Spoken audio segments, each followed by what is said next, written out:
What is the first thing you do when you get into the car? Is it check your back seat? Why do you do that? I was just always told as a young woman to check my back seat. My grandfather would always say, before you get in the car, day or night, check your back seat to make sure nobody's in there. And from that day, I think I was 16 or maybe 15 because he used to teach me how to drive in like this back parking lot. And to this day, I always check my back seat. And I don't know why. I mean, I know why, but I always assume someone is in my backseat ready to murder me. And I can have my doors locked, know that they're locked, but I think they're going to find a way to get in my car and they're going to choke me out. Absolutely. Terry, do you do that as a woman? Of course. Okay. Jed, do you do that as a man? No, I do not do that as a man. No, not at all. This is going to sound bad. I always look for my Zyn can. That's the first thing I look as soon as I get in the car. You've never even thought of someone potentially being in your backseat? No, I don't. I don't fear that for whatever reason. It's a guy thing. I'm always kind of on. Maybe it's because Ashley and I met in college in Chicago. And, that's a city if you don't know.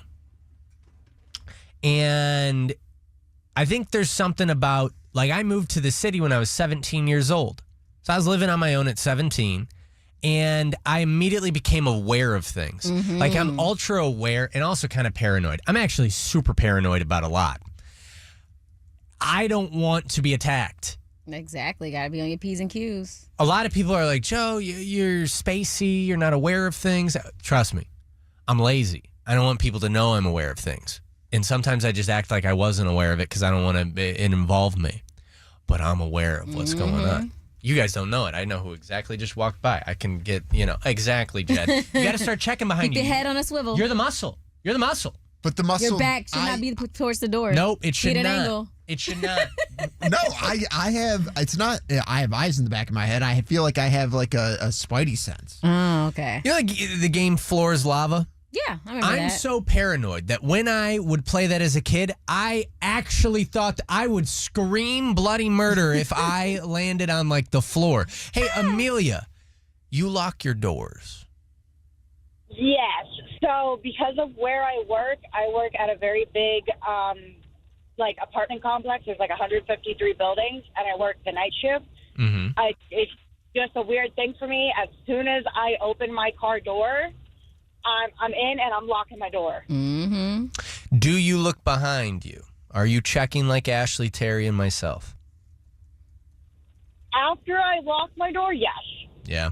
You got to. Because I don't know who's around. In my apartment complex, I feel very safe where I live. I still, if I forget to lock my car, I am like going to my trunk. I'm going everywhere. I have this fear that all it's going to take is I'm going to start driving and then they got a rope. Yes. And next thing you know, they're holding it's the a rope wrap. on me and they're like, you're dead, son. It's a wrap. And You I'm know like, what you need stop. to do? You need to watch Car Jiu-Jitsu on ESPN3. It will teach you how to defend from those situations. Kimberly, this is going to strike the fear of God into at least my head. You're now going to freak me out and potentially everyone else. Kimberly. Yes. Your high school teacher said something? So my high school teacher, when I was a freshman in high school, first day of school, she used to tell us, before you get into your cars, make sure you check underneath your car because there might be someone in there ready to slice your ankles. And it has feared me ever since I was 14 years old. I never thought about that. Now I'm terrified. I do think of gators underneath my car. Yeah, I always check under for gators, even if I'm like, if I'm in Atlanta, I'll check. Like, there's something about, like, I don't know. But it becomes second nature. Now you better believe I'm checking for slicers. A person, yeah. Slicers. Would you rather be bit by a gator or sliced in the ankles with a knife? I'll take the slice. I don't know. I carry a key knife just in case. It's the craziest thing I've ever heard, but I'm sure. Wait, Kimberly, what's a key knife? I want a key knife. Where'd you get a key knife? In Temu. Yeah, I want one of those. Temu. Kimberly, last thing. First time caller? First time caller. Hey. Where are you calling from? I'm calling from Brandon. I'm about to pull up in my job, so I'll talk to you guys later. Thanks so much. Have a great day. Stay black. Hey, Bill. Joey Diaz. Hi. Hey, what's up? Hold on. Joseph, caller number 27. What's up, Joseph? Okay. Good morning, Joe and Joe show. Love What's you, buddy. up? How you doing? How you doing? I'm doing good. I'm doing good. And so I want to add my contribution to the first thing I do in the morning when I get into my car. I turn it on to the Joe show. You know Every what? day. It's like a religion. My man. Which I would say is a really good. It's like a religion. Yeah, and you know what? That's a good thing too, because if there was anyone in your car, it's a great way to put them to sleep. They can't attack you if they're sleeping. You know what I mean? Headed into work but don't want to stop listening? Download the iHeartRadio app and listen to The Joe Show at your desk. 93.3 FLZ. 8 a.m. tomorrow. 8 a.m. tomorrow. Major announcement as far as today goes. How about 8:10? We're excited for a brand new Left on Red. Do not miss it. Stream us on our free iHeartRadio app. Broke up with my girl last night, so I went. Wish I had auto-tune on me. I wish I had auto-tune. What do you think? I would love that. Yeah. We're live on Tampa Bay's number one and only hit music channel, 93.3 FLZ. Ashley, Jed, Terry, I am Joe. And Left on Red is coming up real soon, so we're excited about that. Who walked into the wrong house? That's what I keep thinking about, Ashley. Did you walk into I did not. We didn't know this girl at all. I was hanging out with my homegirl, Big L, and we were at her friend's house, just hanging out, playing games, having a good time. And it had to be around 11:30, 11:45 where we just hear this banging on the door. Thankfully, she has a Ring cam, and she sees this young white girl just like, let me in. And we're like, what is going on? She's like, I got to use the bathroom.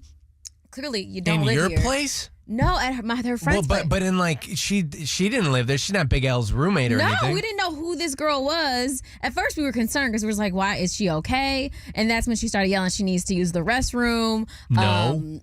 Obviously, because we don't know who else you with, girl. Like, you could be setting us up for something. True. So she comes on the Ring cam and she goes, we didn't even open the door. She's like, hey, I think you have the wrong house.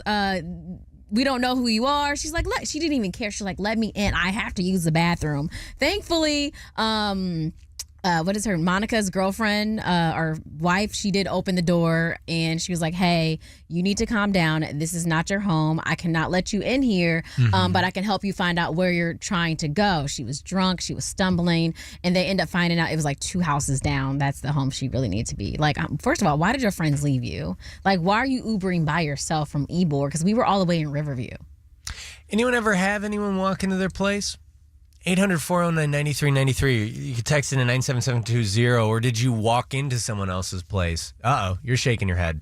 Yeah, I've walked into, in my apartment complex, we had 2 buildings. That was, the first set of buildings, the second. And sometimes you would just, be in the other building and walk into your apartment. And, the door was never locked on that place.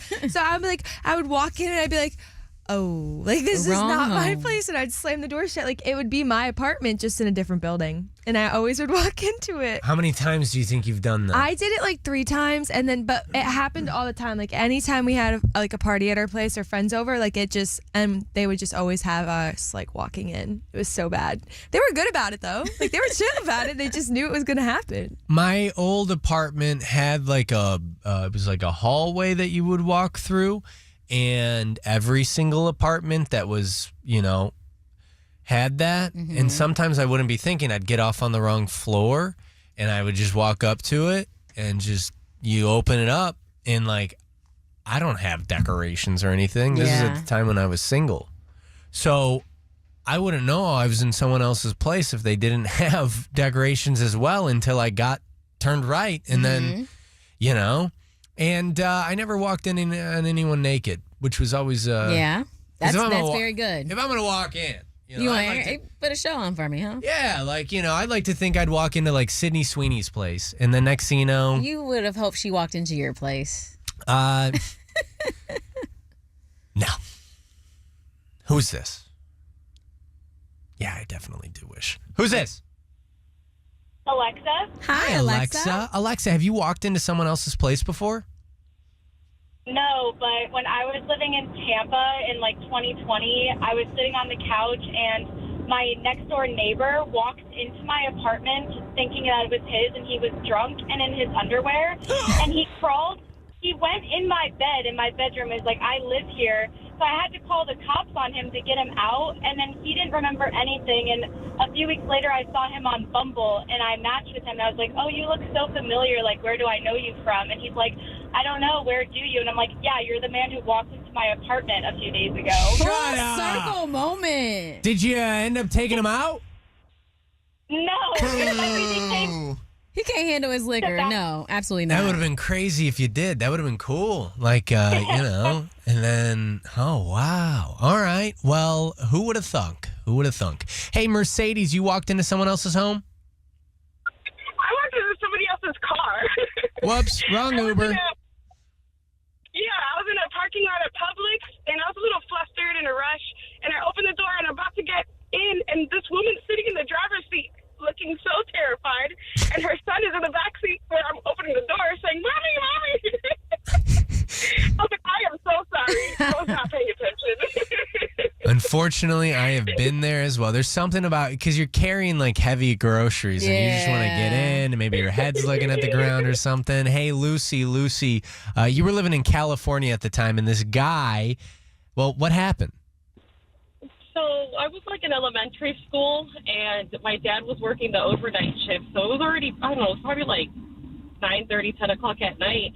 We just hear the doorknob jiggling, and then this guy just comes walking into our town home, and my mom starts screaming. She's freaking out. She's throwing things at this man, and he's just staring at us, and he just like closes the door and walks away. But we were just confused because, we were like, how the hell did your key open our door, Right. So the How did it? had to change the doorknob after. It was scary. It was very scary because, like, I oh my God, I had like nightmares for a while because I kept thinking somebody was gonna break in, especially when you're so young. I was freaking the hell out. Oh my God, yeah. When you're young, you're worried about like under your bed and stuff. Now you gotta actually worry about real things. Alyssa, you were Ubering in Orlando and someone got into your car without wait, talk to me. What happened? So I had never Ubered in Orlando before. I was Uber eating. I was picking up a liquor order, and I'm sitting in the parking lot putting in directions. The person fully gets in my car, puts on their seatbelt, looks at me. I look at them, stun-shocked, and we're both screaming at each other. It was just an accident, but scared the living daylights out of both of us. That is scary, getting in a stranger's car. Scary for both of you. I think today I've made myself petrified of life.